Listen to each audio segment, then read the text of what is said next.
Hey, welcome to Neversink Farm. And Connor, in one of my houses.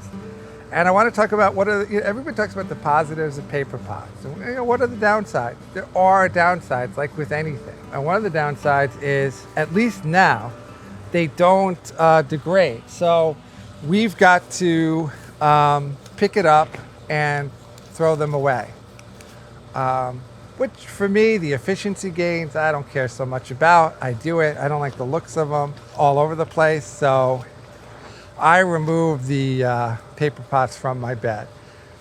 It's a downside. They are working on it, right? All paper pots come from Japan. Neversink Tools is a official paper pot dealer. Everybody selling paper pots are selling the same paper pots. All paper pot tools are using the same paper pot.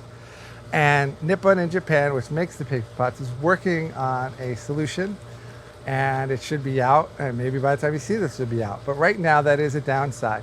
There is presently hemp paper pots, but those are expensive, and you can only germinate in the tray for like 30 days. So if you have something longer in the trays, the paper will start to degrade actually in the trays, and they will rip as you're using them. So it can be a solution for certain things, maybe lettuce, as long as your timing is very good. I get a little bit lazy about taking stuff out to the field, so it's hard for me to time it that well.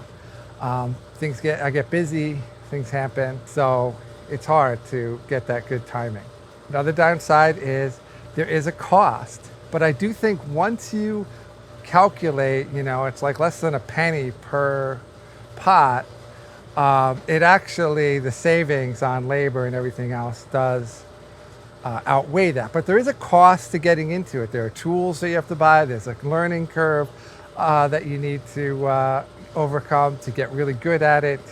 You're transferring your systems now, so you want to know which lengths paper pots you're using for which crops, what's your spacing now going to be, training staff, right? So there is that to get over.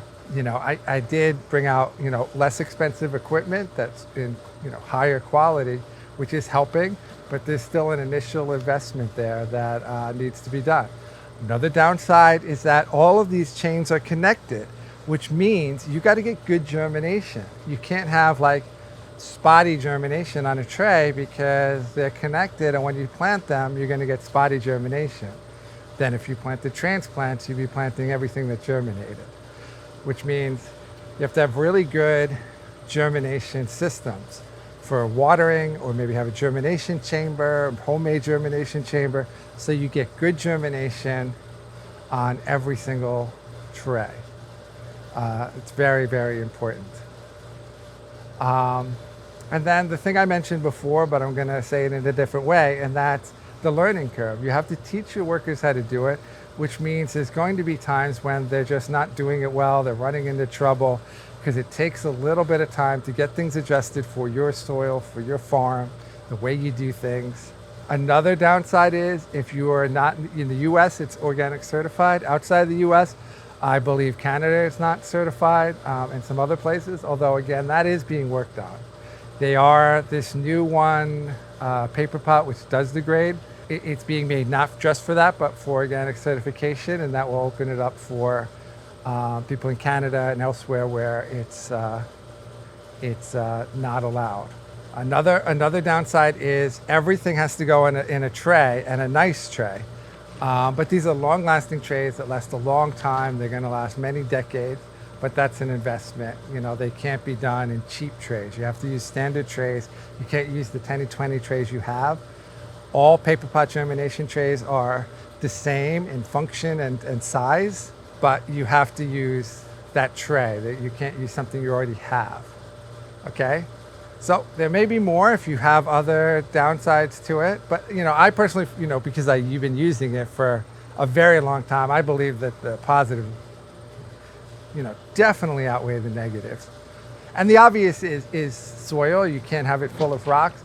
But I don't really see that as a downside, because every piece of equipment works better in loose, soil that's been treated with a lot of organic matter and the rocks have been removed. Your seed is going to work better, your cultivator is going to work better, everything's going to work better. And that's true for paper pot as well. So if you have trash in your soil, yeah, it's not going to work well. All right, so hey, thanks for watching, and I hope this helps, and till next time.